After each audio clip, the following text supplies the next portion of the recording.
The smear campaign the narcissist launches against their former spouse or partner can be devastating for victims of narcissistic abuse, because this just adds insult to injury.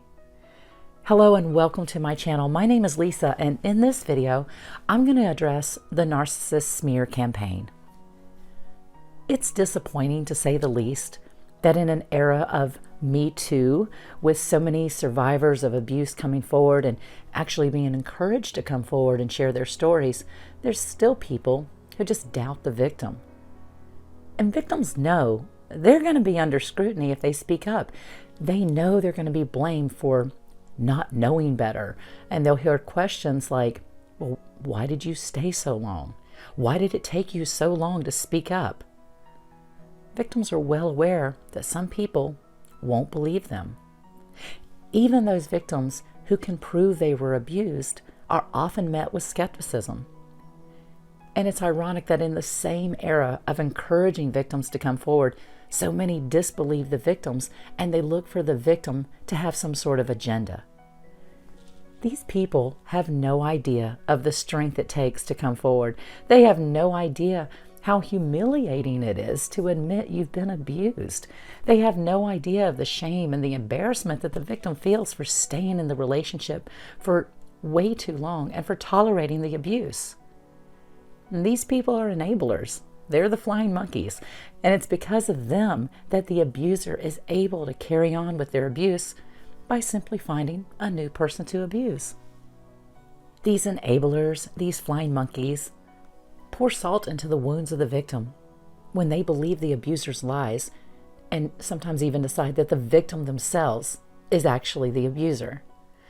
Now, the victim who has already endured the abuse, who found the courage to speak up and tell the truth of what happened, now they're enduring further abuse by those who enable the abuser by siding with them and by believing their lies. For most victims, their agenda is simply to be heard, to have their experience validated. And for some victims like myself, we want to help others not go through what we went through. But for the narcissist, their agenda is to discredit and badmouth the victim in order to exert power and control over that victim by controlling how the victim is seen by others. And unfortunately, we simply cannot control how others perceive us. We can't control what they choose to believe.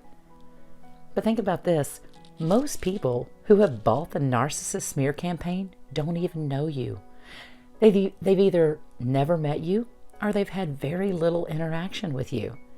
The ones who do know you and choose to believe the narc are people who were never on your side anyway. They were never your friend, because if they were, they wouldn't blindly accept whatever the narcissist says. It's really incredibly ironic that even victims with proof are not believed a lot of times simply because the narc says, well, that never happened. And then they believe the narcissist who has no proof to back up their claims.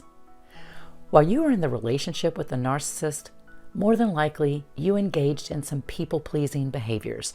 And this is so common in narcissistic relationships, since placating the narcissist often lessens the frequency of the abuse, at least for a while. And now that you're out of the relationship, though, you need to get past the tendency to want to people please, because you simply cannot please everyone, no matter what. I mean, if that worked, it would have worked on the narcissist you were involved with. Ignoring the smear campaign is tough.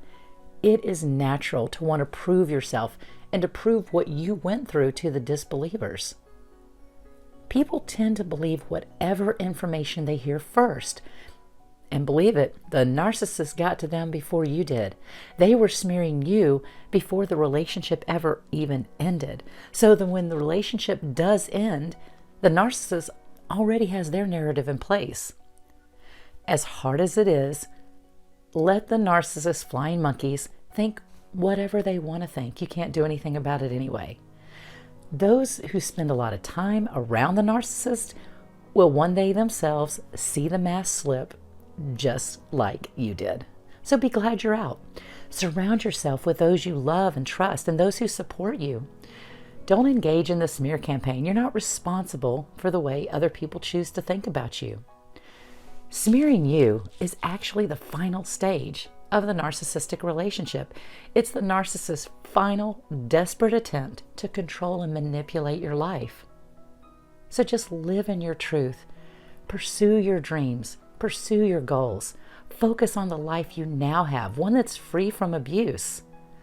And remember, in the end, truth will always reveal itself.